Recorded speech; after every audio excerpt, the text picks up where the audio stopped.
Bueno, yo creo que si tengo suerte en la vida es por estar hoy con una de las mejores periodistas hispanas que están en Estados Unidos, Vanessa Vallejo, editora jefe de nada menos que El American. Para el que no conozca El American, por favor, búsquenlo, entren en su web porque es un auténtico prodigio. Para nosotros, en la Gaceta de Iberosfera, El American es fuente de inspiración diaria. Gracias, Vanessa Vallejo, por estar con la Gaceta de Iberosfera. José Antonio, muchísimas gracias por esta invitación, muy contenta de poder conversar contigo y muchas gracias por esas palabras, que sepas que el sentimiento es mutuo y que nosotros también admiramos mucho a la Gaceta y los leemos todos los días. Pues la primera pregunta es obligada. ¿Qué tal va el American? ¿Qué respuesta ha tenido? Porque solamente apenas lleváis, ¿cuánto tiempo de vida ahora mismo? Que no me acabo de acordar del aniversario. Un poquito más de un año. Un poquito más de un año, exacto, eso es. Sí. Eso es, con grandes firmas, de verdad los mejores analistas en español que alguien podría encontrar en Estados Unidos. Búsquenlo, en serio, no se van a arrepentir. Luego ya vuelvan a la Gaceta, eso por supuesto, pero lean también El American. ¿Qué tal va El American? Bueno, pues la verdad es que estamos sorprendidos porque hemos conseguido muchas cosas que no pensamos que pudiéramos conseguir en tan solo un año. Es un mercado difícil porque a veces muchos americanos que están metidos en política suelen abandonar a los hispanos. Eso ha ocurrido durante años, que nos han hecho el fo a los hispanos y nos han visto como, bueno, no importa, mientras que el Partido Demócrata sí que ha utilizado esos millones de hispanos que están acá en Estados Unidos y ahora poco a poco van despertando. Y afortunadamente esto no dicho por mí, sino por otras personas que analizan cómo van las cosas acá en Estados Unidos. Varias personas me han dicho, se nota el cambio desde que ustedes llegaron. Antes de nosotros no había ninguna plataforma en español que pudiera dar noticias desde el punto de vista del centro a la derecha, por decirlo de alguna forma. No había, estaba Univisión, estaba CNN, pero pues todas, por supuesto, hacia la izquierda. Entonces hemos logrado una acogida increíble, entrevistas muy importantes, menciones muy importantes, hemos llegado a lugares muy altos, congresistas buscándonos para que darnos una entrevista y para que nosotros podamos pasar su mensaje al público hispano. Fíjate, y con esto termino, una cosa muy interesante que a mí me sigue llamando la atención es que cuando yo le digo a un político que somos un medio que le llega a los hispanos y le cuento que hay más de 60 millones acá en Estados Unidos, me dice, entonces ustedes me van a traducir al español. Si me van a traducir al español, me interesa. Y eso es para nosotros un logro enorme y también es muy bonito saber que podemos darle información a esa población que estaba huérfana, porque no había nadie como nosotros.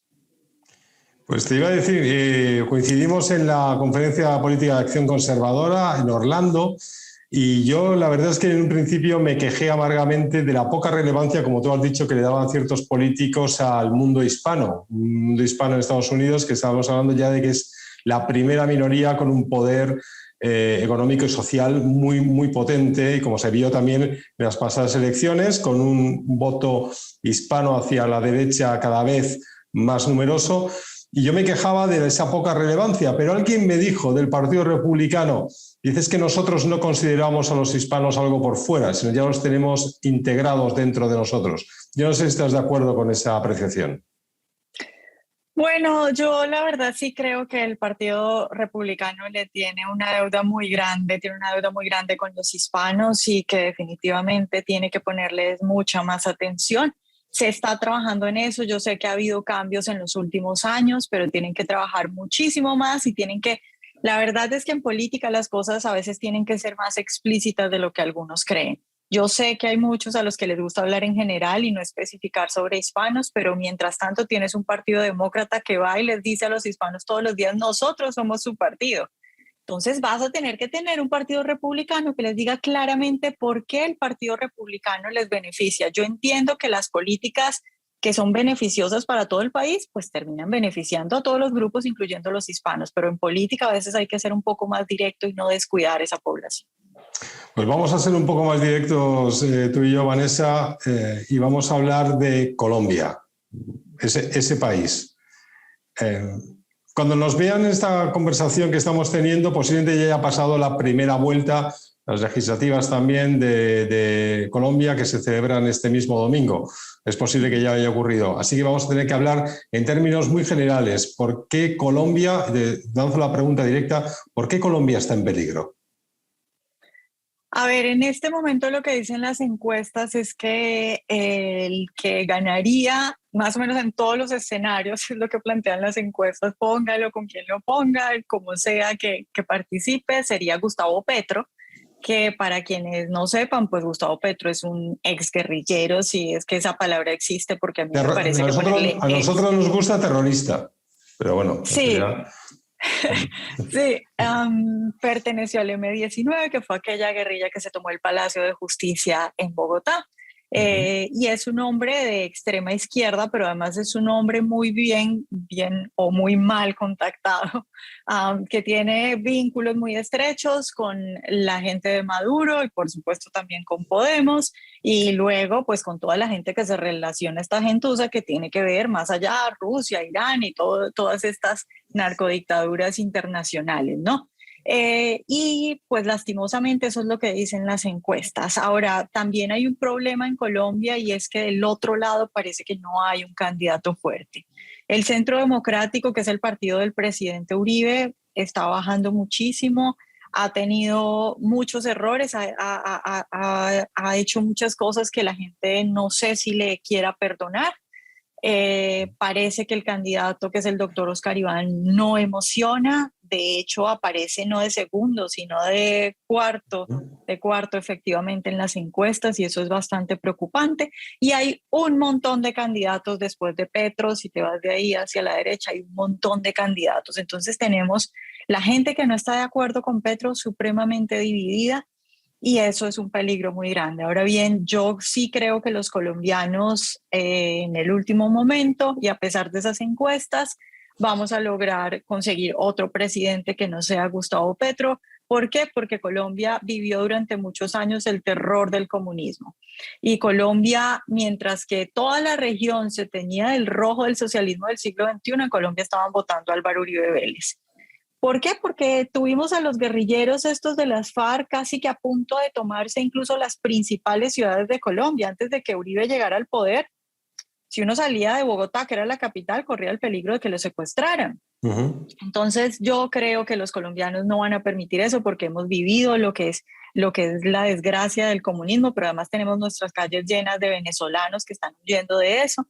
Entonces yo tengo esperanza. Es muy difícil la situación, pero yo tengo esperanza, y también hay que tener en cuenta que esto siempre ha pasado. Antes de las elecciones, Petro es el candidato eterno y siempre en las encuestas aparece como el primero. Afortunadamente hasta ahora no ha ganado. Espero que eso siga así y no ganen estas elecciones. Lo que esperamos es que Colombia tenga muchísima suerte, porque es que Colombia es la joya de la corona. Si cae Colombia, después de haber caído Perú, que está, bueno, de alguna manera está reaccionando, y eso es una alegría para nosotros, pero después de haber caído Perú, Chile, después de que Bolivia haya vuelto al socialismo, para nosotros, yo creo que para todo el mundo libre, y también para los firmantes de la Carta de Madrid, entre los cuales uno de los más ilustres, desde luego, estás tú. Para nosotros la lucha contra el comunismo la batalla de Colombia es una batalla muy importante. Claro que sí. Además, recuerda que, a ver, Colombia está al lado de Venezuela.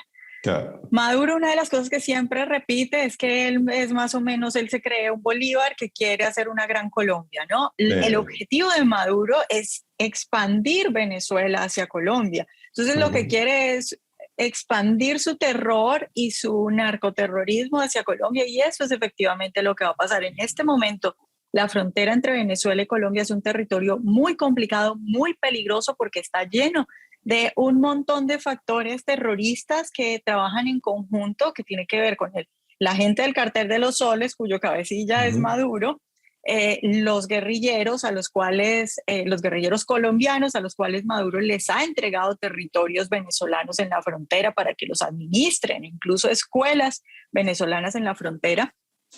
Y toda esa gente se va a ir expandiendo, y lo que van a querer es tomar Colombia. Entonces va a ser una gran Venezuela, y ese sueño de Maduro de ser el supuesto Bolívar que va a hacer una gran Colombia ahora, comunista, por supuesto. Entonces es completamente peligroso para toda la región.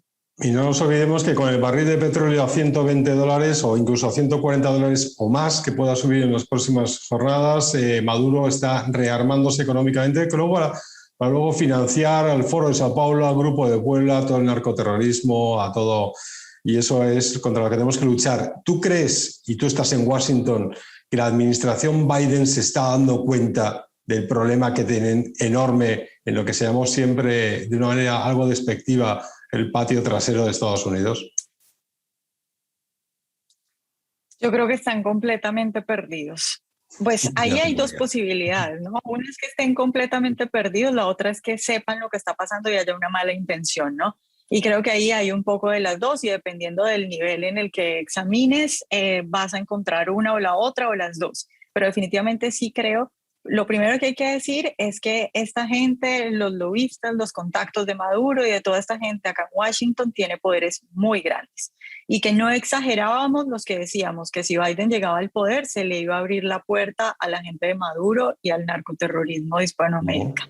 Y eso es lo que estamos viendo en este momento. Hay una pregunta muy básica que incluso alguien que no sepa nada de petróleo, de geopolítica, de lo que sea. Supongamos que sí, Estados Unidos tiene un problema con el petróleo y con todo el suministro que no va a llegar ya de Rusia. Entonces, ¿qué opciones tenemos? Hay un montón de opciones, pero un montón que se le pueden ocurrir a la gente en primera instancia.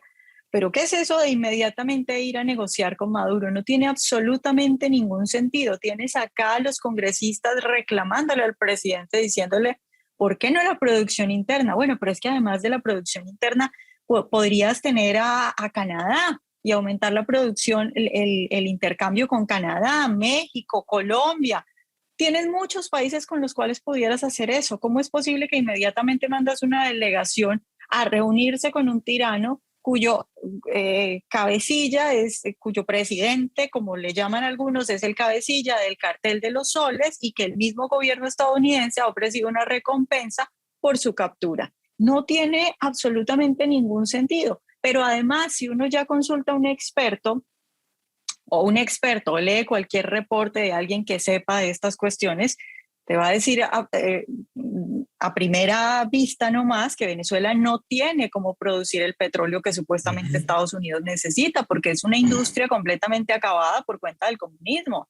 Maduro acabó eso, el comunismo acaba con absolutamente todo y acabó con la industria petrolera venezolana. Entonces, no hay forma física de que eso pueda servir. Entonces, obviamente uno se pregunta qué es lo que está pasando ahí, pero lo otro es lo que tú decías y es cómo no se dan cuenta de lo peligroso que es eso. Es decir, Biden tiene en este momento un desastre en la frontera que le ha costado bastante su popularidad porque ningún americano quiere que el país sea lleno de gente que ni siquiera se le hace un registro a la hora de entrar o gente que además puede tener malas intenciones para este país. Y si tú vas a apoyar a aquellos gobiernos, y en este caso la dictadura, que más exiliados ha traído a los Estados Unidos, es una completa locura. Entonces, Biden por completo equivocado y creo que esto le va a costar muchísimo en las elecciones. Dos preguntas más, Vanessa. Biden, muchísimas veces aquí nos dicen, estáis exagerando, no puede ser tan malo. Biden, y tú estás en Washington, tú sabes mejor que yo cómo es Joe Biden. ¿Es tan desastre su administración?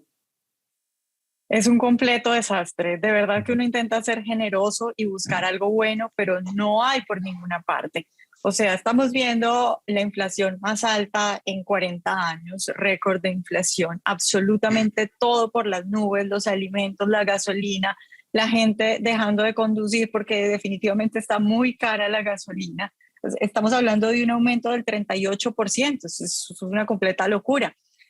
Los precios, pero entonces tenemos la crisis en la frontera, pero entonces tenemos una crisis internacional, para todo el mundo es evidente que el presidente es un presidente muy débil de cara a la comunidad internacional y que puede pasar cualquier cosa.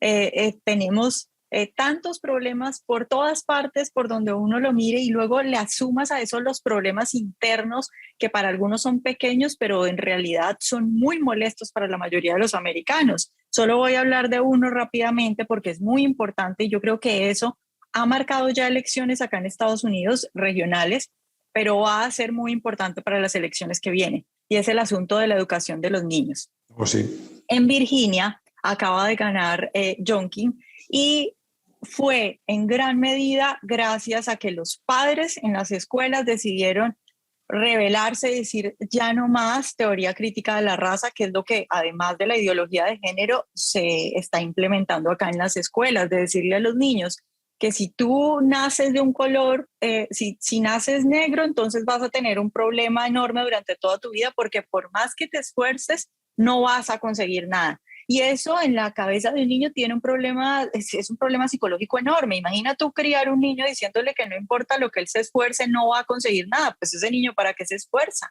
No. Y además crece con resentimiento. Y luego a los niños blancos diciéndoles que ellos siempre y por naturaleza van a ser malos y van a ser un problema para otros niños.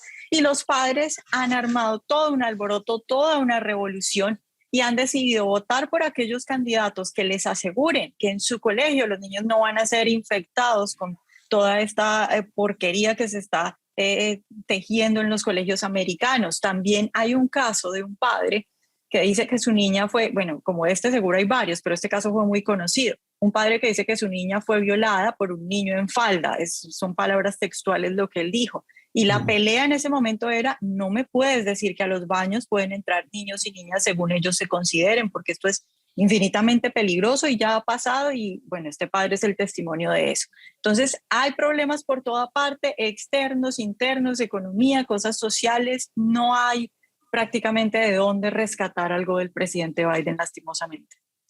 Recuerdo el discurso de Trump en la CPAC, en la que tú también estuviste, y decía Donald Trump, dice, no vamos a rendir las fronteras, no vamos a rendir el liderazgo, no vamos a rendir, y acababa diciendo, y sobre todo, no vamos a rendir a los niños. Es decir, yo creo que comparte el análisis que acabas de hacer. Donald Trump comparte el análisis, y a eso es lo que voy. Dice, hombre, yo tengo un candidato favorito, ¿para qué no decirlo? A mí me encantaría que fuera candidato republicano Ron DeSantis, el gobernador de Florida. Chicos, yo tengo esa idea. Pero es verdad que Donald Trump en la CPAC lo dio a entender, no lo dio a entender, bueno, fue muy explícito, si ganaban las midterm, el Partido Republicano recuperaba el Congreso, el Senado, él sería el candidato del Partido Republicano. ¿Cómo lo ves tú? Bueno, a mí también me fascina Ron DeSantis, y de hecho él es uno de los que más ha hecho en esta batalla por los niños. De hecho, ahorita está metido en un problema enorme. Bueno, lo están criticando un montón por la ley que la izquierda ha llamado Don't Say Gay, no digas gay. Él en realidad lo que hace es sacar un proyecto para que en los grados menores de los colegios, incluyendo desde kinder hasta tercer grado, a los niños no se les incite ni se les hable de cuestiones de sexo o de género. Una cosa en la que no debería haber discusión, es decir, no importa si eres de izquierda o de derecha, ¿por qué vas a querer que un extraño, porque en realidad uno no conoce a los profesores, que un extraño le hable de sexualidad a un niño que ni siquiera en su cabeza se le pasa ese tipo de cosas, ¿no?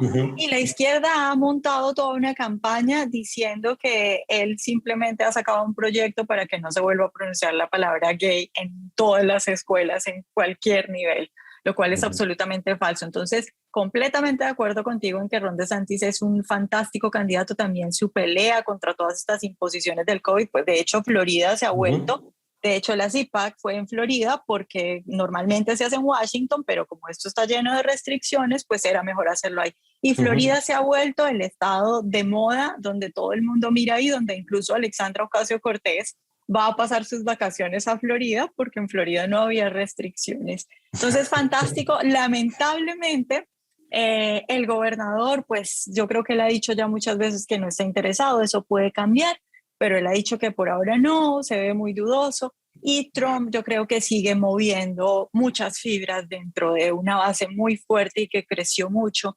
Y yo creo que esos mensajes que él ha estado mandando por estos días de que si ya me extrañan, yo creo que le toca a la gente un poquito diciendo, bueno, si este tipo tuiteaba mal o no nos gustaba cómo tuiteaba o era muy atravesado, pero que sí lo extrañamos porque acá la cosa está muy complicada. Cuando le tocan el bolsillo a la gente, que eso es lo que está haciendo Biden, tocarle el bolsillo a la gente, que uno tenga que ir al supermercado y ya no le alcance nada. Si ustedes ven ahora las redes en Estados Unidos, es muy gracioso porque se hizo tendencia mostrar como tu carrito de compras, lo que vas llevando y decir, estos son $70, son como, no sé, 5 cosas, 6 cosas que uno dice, bueno, pero ¿qué es esto?